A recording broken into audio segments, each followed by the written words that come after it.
Salam Dugem. Salam Dugem.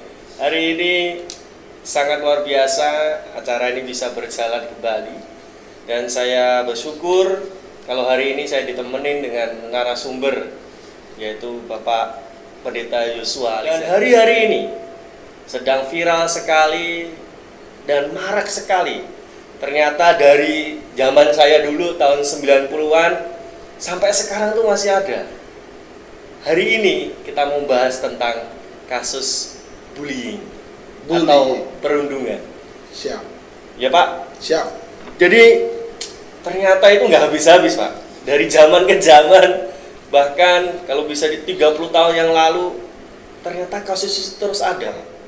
Lebih dekat lagi sama anak-anaknya, ya kan? Nah, lalu keterbukaan terjadi. Ketika keterbukaan terjadi, nah baru si orang tua akan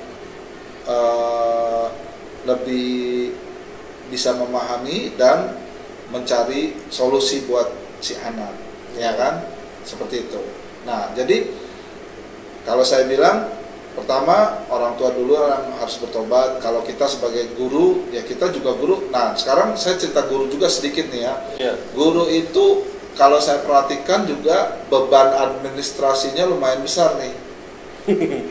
Karena banyak juga kejadian bullying di dunia pendidikan gitu ya Pak ya? Iya, ya tapi saya sih agak kurang mendengar ya hal itu ya. Tapi maksudnya bagaimana guru menangani bullying ini gitu ya. Kalau yang bullyingnya udah tingkatnya parah ya fisik, baru kita tangani. Tapi kalau bullying tingkatnya masih ngata-ngatain doang. Ya iyalah, paling guru cuman kasih kasih nasihat, jangan begitu dan begini, udah paling tindakan itu.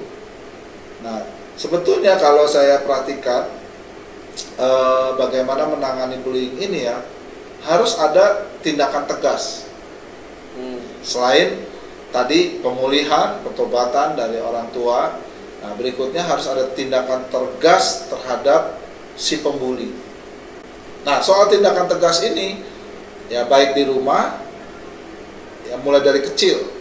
Misalnya kalau si kakak nggak sopan sama adiknya, itu harus ditindak tegas, ya kan? Nah, tapi di luar juga kita butuh juga bekerja sama, ya kan, dengan aparat kalau di lingkungan. Nah, kalau di sekolah, guru, ya kan, kepala sekolah, guru harus mempunyai satu kebijaksanaan, tindakan tegas terhadap murid yang membuli. Buat pelajaran mereka ya. Nah, sementara sampai itu terus berlanjut terus gitu loh. Iya, efek domino atau nanti jadi efek bola salju. Jadi nggak selesai akhirnya. Nggak selesai, bahkan malah membesar. Ya. Nah, akhirnya dampaknya generasi kita jadi korban di masa yang akan datang. Apakah bisa memenuhi meraih masa depannya, kira-kira begitu kan? Nah, kalau saya menyoroti ya, untuk bertindak tegas ternyata juga nggak mudah di zaman sekarang. Entah itu ya kita tahulah ceritanya tentang kondisi hukum kita, ya kan? Nah, gampang-gampang susah atau susah-susah gampang, saya juga nggak tahu gimana harus memperkatakannya, iya kan? Jadi contoh-contoh itu tuh masuk kepada generasi kita berikutnya ini. Mereka bisa melihat, oh ya kan, secara hati nurani kan mereka punya hati nurani. Orang ini sebenarnya baik, tapi kenapa dia kok jadi terdakwa, jadi kok kebalik, jadi dia yang jadi korban gitu kan. Nah, itu tidak gampang. Atau ada kasus-kasus yang setelah sekian lama baru ketahuan bahwa aduh sebenarnya bukan dia loh pelakunya gitu. Kenapa jadi dia pelakunya gitu, terdakwanya. Ya kan lucu kan seperti itu. Nah, jadi memang untuk menangani ini ya tadi pertama ada pemulihan dari orang tua, kemudian ya berikutnya setelah ada keterbukaan, ya terus kemudian berikutnya tindakan tegas seperti itu, ya kan? Nah, sementara dari sisi guru yang tadi saya katakan. Nah, karena beban administrasi, kadang-kadang kita jadi nggak bisa terlalu fokus ke situ, karena kita nyelesain beban administrasi kita, harus ngerjain ini itu dan sebagainya. Sehingga dari sudut pendidikan berarti ya. Nah, apalagi dengan kurikulum yang berganti-ganti nih, kita kan nggak sadar nih, dalam kurang dari 5 tahun kita udah 3 kurikulum, ya kan? KTSP kurikulum 2013, ya kan? Terus kurikulum yang di masa pandemi terakhir kurikulum di kurikulum Merdeka, ya kan? Dalam 5-10 tahun itu udah ganti kurikulum, dan dengan ganti kurikulum beban administrasinya juga beda-beda guru itu. Jadi untuk fokus nanganin ke sini nggak selesai, nggak maksimal, maksimal. Walaupun di setiap sekolah ada guru BK gitu. Nah, guru BK juga punya beban administrasi seperti itu. Ini pengamatan saya gitu ya. Nah, di sisi lain ya memang disinilah pentingnya kelompok doa syafaat. Nah, mau tidak mau ya secara kerohanian, secara kita iman Kristen, secara gereja ya, kita harus sungguh-sungguh mendoakan generasi kita ini. Ya. Nah, itu pandangan-pandangan saya kira-kira begitu. Jadi sesuatu yang bisa kita pelajari hari ini adalah kalau kita mau terbuka, itu ada pemulihan terjadi di situ, dan kalau kita ya harus ketegasan terjadi ya ketegasan dalam rumah tangga. Contohnya kalau memang ada sesuatu yang salah ya memang harus dikasih tahu gitu, jangan dibiarin ya. Nanti kalau dibiarin ya menindas yang lemah tadi gitu. Nah, untuk yang sebagai penutup nih Pak, sebagai penutup, wejangan atau pesan-pesan apa yang bisa disampaikan menurut pandangan dari Pak Yosua ini, supaya istilahnya kasus bullying ini bisa sedikit banyak bisa dikurangin gitu, bisa berkurang lah gitu. Ya, sebetulnya setelah saya pikirkan ini agak nyambung ya dengan renungan pribadi saya. Nah, renungan pribadi saya ini sebetulnya titik tolak dari kitab Yudas, di mana kitab Yudas itu mengetengahkan tentang banyak ajaran dan guru-guru palsu, ya, sehingga membuat pengajaran kekristenan di masa itu seolah itu membuat kebingungan pada umat, ya kan? Atau ada tindakan-tindakan kelompok-kelompok yang lebih besar dan itu menekan kepada kelompok yang kecil, gitu.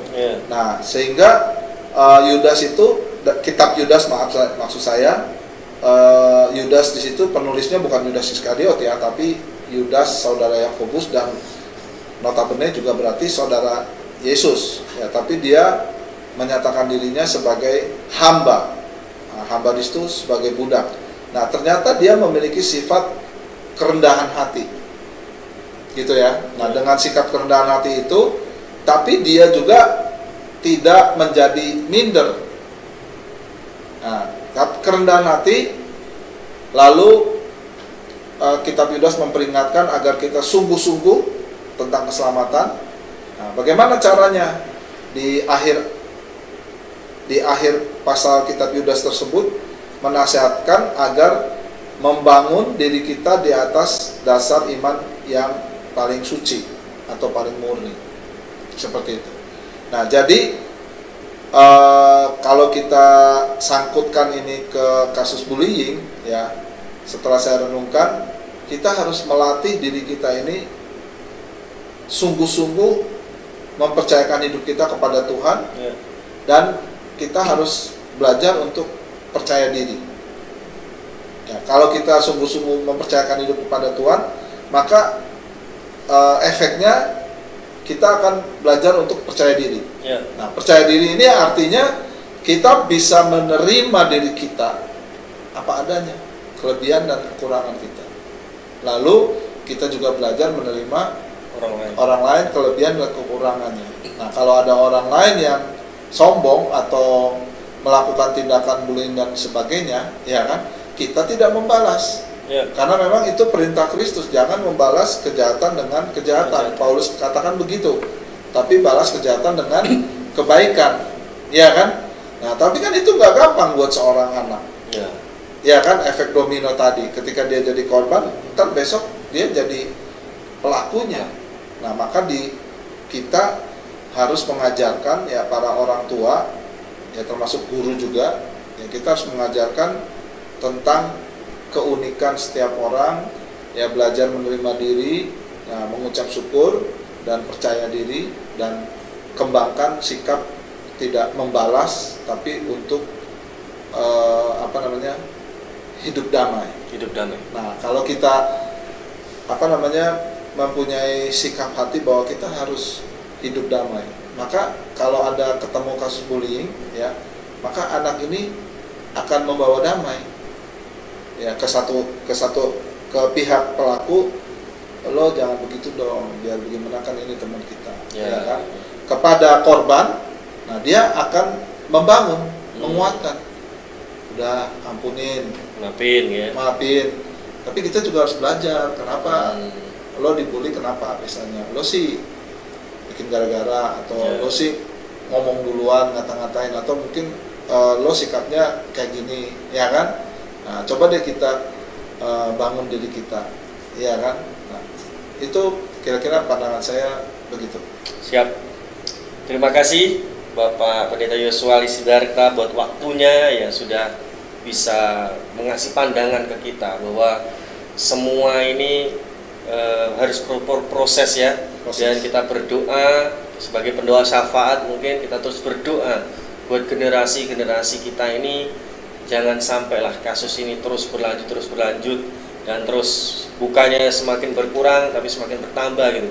Nah, kita harus sebagai pendoa syafaat, kita harus lebih tekun lagi, lebih giat lagi, tambah lagi mungkin ya jam doanya, supaya apa? Generasi ini diselamatkan Tuhan. Amin.